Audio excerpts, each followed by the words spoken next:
English reader NCERT book special series का lesson number 4 the honest wood cutter. ये video का part 2 है। First part में lesson की स्टोरी थी और word meanings.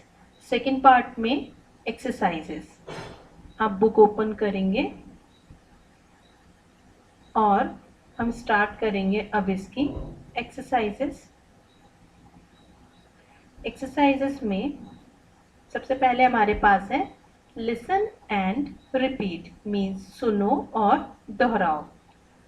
Cut, but, shut, wood, good, hood, fail, tell, sell, said, made, head, cry, try, fry. अब है word power. Number A, read and learn, पढ़ो और सीखो। सबसे पहले मैं सेंटेंसेस रीड कर रही हूँ। Number 1, poor is the opposite of rich. Poor rich का अपोजिट है। Deep is the opposite of shallow. Deep shallow का अपोजिट है। High is the opposite of low. High low का अपोजिट है। अपोजिट मतलब विरोधी शब्द। Weak is the opposite of strong. Weak strong का अपोजिट है। Sad is the opposite of happy. Sad happy का अपोजिट है। तो आपने यहाँ पर वर्ड्स के पेयर देख रहे होंगे जिनको मैं अंडरलाइन कर रही हूँ। ये हैं एक दूसरे के अपोजिट वर्ड्स। इसको हम नेक्स्ट पेज में देखते हैं, जिसको आप नोटबुक में नोट करेंगे। अपोजिट वर्ड्स सबसे पहले आप देखेंगे POOR, पुअर का अपोजिट है RICH, रिच। पुअर मीन्स गरीब, रिच मीन्स अमीर, इसलिए उसका अपोजिट मीन्स विरोधी शब्द हुआ। Deep, shallow. डीप मीन्स गहरा, शैलो मीन्स उथला। High, low. हाई ऊंचा, लो नीचा। Weak, strong. वीक का अपोजिट हुआ स्ट्रॉन्ग। वीक कमजोर, स्ट्रॉन्ग मजबूत। Sad, happy. सैड दुखी, हैप्पी खुश। तो हमने यहाँ पर देखा है poor is the opposite of rich, deep is the opposite of shallow, high is the opposite of low, weak is the opposite of strong, sad is the opposite of happy. Word power का number B. Fill in the blanks with the words given in the bracket. Bracket में कुछ words दिए गए हैं, उनको आपको इन 1 2 3 4 5 sentences के blanks में फिल करके सेंटेंसेस को कंप्लीट करना है। ऑनेस्ट ईमानदार, एंजल देवदूत, डीप गहरा, वुड लकड़ी, रिवर नदी। Number 1, the would cutter went to the forest to cut. Wood cutter forest गया था क्या कट करने? Yes of course, wood, WOOD, wood लकड़ी। The would cutters axe fell into the river. Wood cutter की axe कहाँ गिरी थी? River में। RIVER, river. Number 3, a young handsome help the would cutters. किसने यंग हैंडसम, कौन था जिसने वुड कटर की हेल्प की? Angel, ANGEL, angel. The river was, river कैसी थी? Deep, DEEP, deep. Number 5, the would cutter was an blank man. कैसा था? ब्लैंक में क्या आएगा? वुड कटर था ऑनेस्ट, HONEST, ऑनेस्ट मैन। तो ये कंप्लीट हो गया। The would cutter went to the forest to cut wood. The would cutters axe fell into the river. A young handsome angel helped the would cutter. The river was deep. The would cutter was an honest man. अब हम exercises का आगे का part देखते हैं। तो ये था fill in the blanks and next है कॉम्प्रिहेंशन। कॉम्प्रिहेंशन में इस लेसन में सबसे पहले क्वेश्चन आंसर्स नहीं दिए, ट्रू फॉल्स है, राइट ट्रू फॉल्स। तो आपको पता है दीज आर सम स्टेटमेंट्स, ये स्टेटमेंट्स है और इसमें आपको ट्रू और फॉल्स बताना होता है। सही के सामने हम T लिखेंगे, गलत के सामने F लिखेंगे। The would cutter was a rich man, woodcutter अमीर आदमी था क्या? No, false. The axe fell into the river, axe river में गिर गई थी। Yes, true. The angel was young and handsome, angel उम्र में कम और सुंदर दिखने वाला था। Yes, true. The would cutter took the golden axe, woodcutter ने सोने की कुल्हाड़ी ले ली थी। नो, फॉल्स, वो ऑनेस्ट था। The angel gave the three axes to the would cutter, क्या तीनों एक्सेस वुड कटर ने ले ली थी एंजल से? एंजल ने तीनों एक्सेस वुड कटर को दे दी थी। गिव मीन्स देना। यस। कॉम्प्रिहेंशन का B, answer the following questions. तो यहाँ क्वेश्चन आंसर्स बहुत ही इजी हैं। क्वेश्चन है, आंसर में मिसिंग वर्ड्स ओनली, उसको आपको फिल करना है। यहाँ ब्रैकेट में दिए हुए हैं वर्ड्स, उससे सारे वर्ड्स जरूरी नहीं है कि इसमें आ जाए, जो जरूरी होंगे वो आपको इनमें से चुनकर लिखना है। Question number 1, what kind of man was the wood cutter, would cutter कैसा आदमी था? Answer, the wood cutter was an, तो वुड कटर एक क्या था? ऑनेस्ट एंड पुअर मैन था। तो हम यहाँ पर लिख सकते हैं पुअर एंड ऑनेस्ट, पर हम यहाँ देख रहे हैं कि आर्टिकल में क्या यूज हुआ है? एन यूज हुआ है, तो हम ऑनेस्ट को यहाँ और पुअर को यहाँ लिख सकते हैं। तो यहाँ पर हम क्या लिखेंगे? Honest and poor man. आगे पीछे इसलिए कर दिया क्योंकि यहाँ आर्टिकल एन इसके साथ सूट कर रहा है, पुअर के साथ आप पुअर आता, लेकिन ऑनेस्ट के साथ एन, इसलिए the would cutter was an honest and poor man. Question number 2, what happened to his axe, उसके एक्स के साथ क्या हुआ था? तो आपको पता है, it fell into the it fell into the river, river में गिरी थी। तो his axe fell into the, इसमें से हम चूज कर लेंगे कौन सा वर्ड आएगा? रिवर। पॉन्ड में नहीं गिरी थी, वेल में नहीं गिरी थी, रिवर में थी। Question 3, who help the would cutter, would cutter की मदद किसने की थी? तो आपको पता है, जायंट मीन्स राक्षस, सेंट मीन्स संत या महात्मा, और एंजल, तो एंजल ने की थी, an angel help the would cutter. Question number 4, why was the angel pleased with the wood cutter, why means क्यों, एंजल खुश क्यों हुआ था वुड कटर से? क्या देखकर? उसकी honesty, dishonesty, greediness. Honesty means ईमानदारी, डिसऑनेस्टी बेईमानी, और ग्रीडीनेस मतलब लालच। The angel was pleased with the, किससे प्लीज्ड होगा एंजल? उसकी ऑनेस्टी से, honesty of the wood cutter. Question number 5, how did the angel reward how did the angel reward the wood cutter, would cutter को angel ने कैसे इनाम दिया? Reward means इनाम। चूज द करेक्ट आंसर, इसका मतलब है यहाँ पर एक से ज्यादा आंसर है, पर एक सही है, उसको आपको चूज करना है। Number 1, by giving him a golden axe, क्या उसने गोल्डन एक्स दिया था? By giving him a silver axe, उसको सिल्वर एक्स देकर। By giving him an iron axe, या आयरन एक्स देकर। By giving him all the axes, और क्या उसको सारी एक्सेस देकर। तो करेक्ट आंसर क्या है आपको पता है?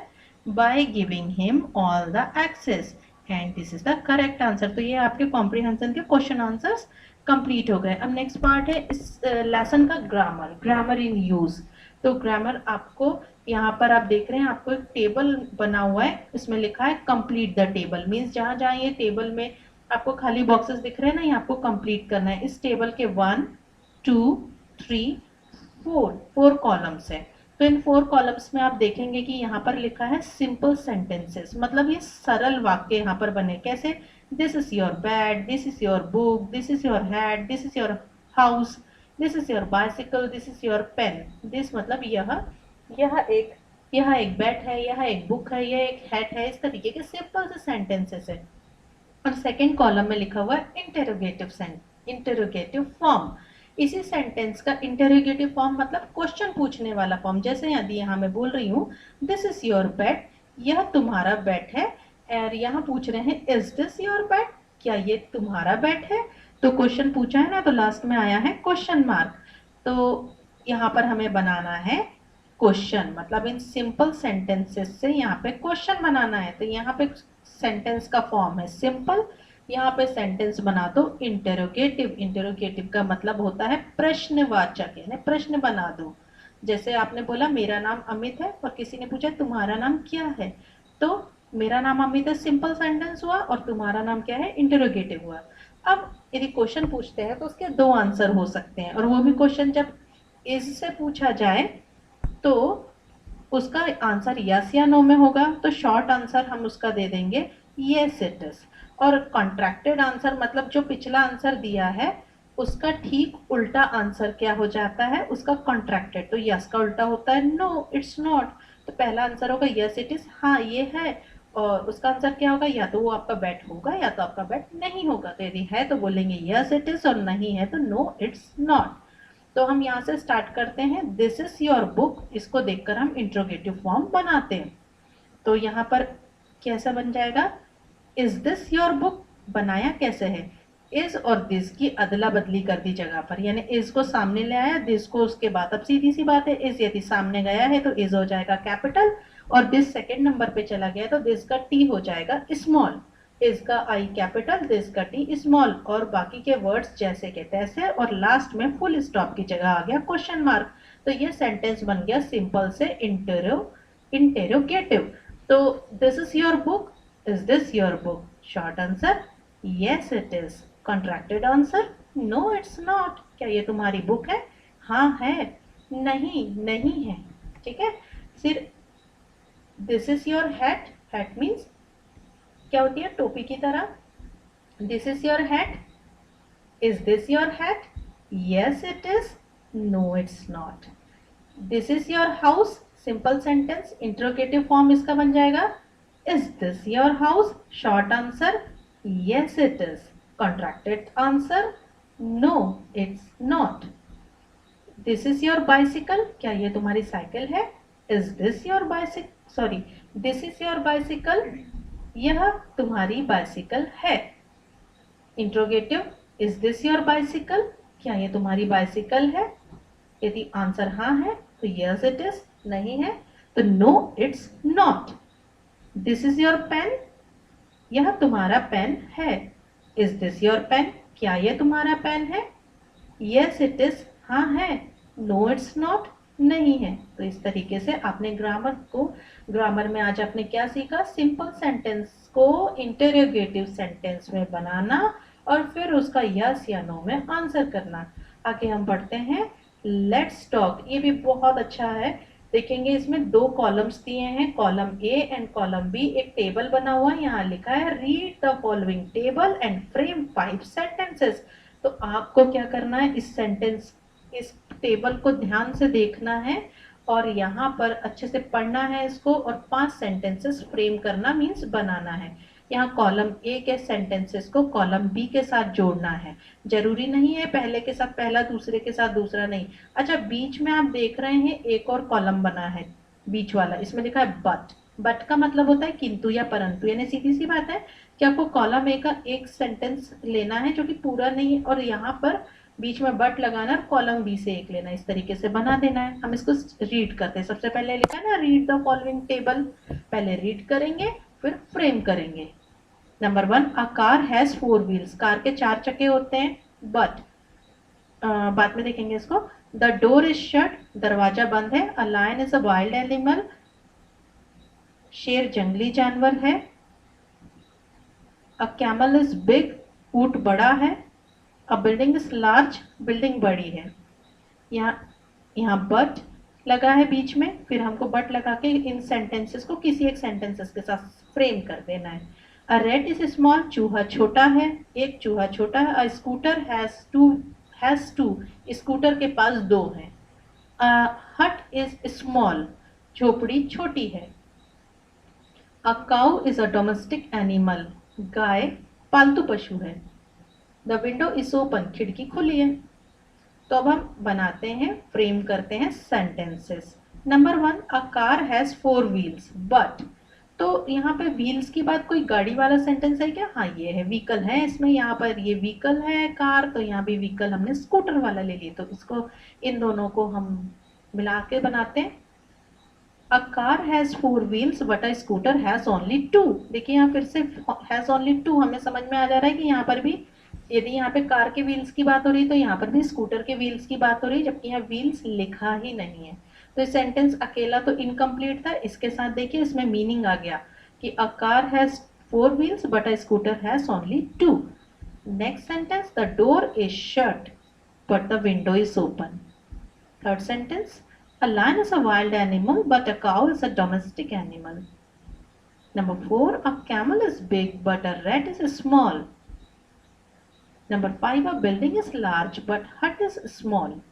तो यहाँ हमने बिल्डिंग को हट के साथ और कैमल को रेड के साथ पेयर कर लिया और इस तरीके से हमने 5 सेंटेंस फ्रेम कर लिए। Let's write 5 sentences about the wood cutter. ये आपकी बुक में पेज नंबर 20 पर है, तो सॉरी पेज नंबर 22 पर है। Right 5 sentences about the wood cutter, तो आपको ये बुक में ही लिखना है। Number 1, the would cutter was honest. Wood cutter कैसा था? ऑनेस्ट था। The wood cutter was sincere. Sincere means वो वर्क करता था, कर्तव्यनिष्ठ था। The wood cutter was hard worker. वो मेहनती था, बहुत कठिन काम है ये भी। The wood cutter was diligent. तो वुड कटर कैसा था? डिलिजेंट मीन्स उसमें लगन थी काम करने की, क्योंकि उसे अपने परिवार को पालना था। The wood cutter was generous not greedy, मतलब वो लालची नहीं था। तो वो ऑनेस्ट था, सिंसियर था, हार्ड वर्कर था, डिलिजेंट था, जेनरस था। हालांकि उसका जो काम था लकड़ी काटने का, पेड़ काटने का, वो काम सही नहीं था, लेकिन वो फिर भी उसमें ये सारे गुण थे। ये है आपके एक्सरसाइजेस का लास्ट क्वेश्चन। लेट्स डू, आओ करें। Colour the pictures and right the name of the fruits and its colour. तो यहाँ पर आपको सेंटेंस बनाना है जिसमें फ्रूट का नाम भी आ जाए और उसका कलर भी आ जाए। जैसे कि फर्स्ट यहाँ पर मैंगो को देखिए येलो कलर कर दिया और लिख दिया था ये मैंगो इस येलो। तो यहाँ पे बनाना है, एक से ज्यादा है तो यहाँ हो जाएगा द बनानास, और बनाना नहीं बनानास है तो आर आ जाएगा। बनाना होता तो इज आता, बनानास है तो आर, प्लूरल है ना। द बनानास आर येलो, तो आप इसमें येलो कलर कर देंगे। The apple is red, the grapes are green, the watermelon is black and green. तो ब्लैक ग्रीन सा होता है, ठीक है। तो वाटरमेलन आर नहीं आएगा कि 2 कलर है तो आर नहीं आएगा, क्योंकि वाटरमेलन यहाँ सिंगुलर है तो इसके लिए आर नहीं आएगा, इज आएगा। तो ये कंप्लीट हो गया है। तो इस तरीके से तो हमें इस स्टोरी में यही हमें पता चलता है कि वुड कटर कैसा था, वेरी ऑनेस्ट, ठीक है। तो इसलिए इस लेसन का नाम था द ऑनेस्ट वुड कटर। तो इस तरीके से ये कंप्लीट हो गया आपका चैप्टर नंबर 4। अब नेक्स्ट वीडियो होगा आपका द पार्ट्स ऑफ बॉडी के लिए, जो कि लेसन नंबर 5 होगा।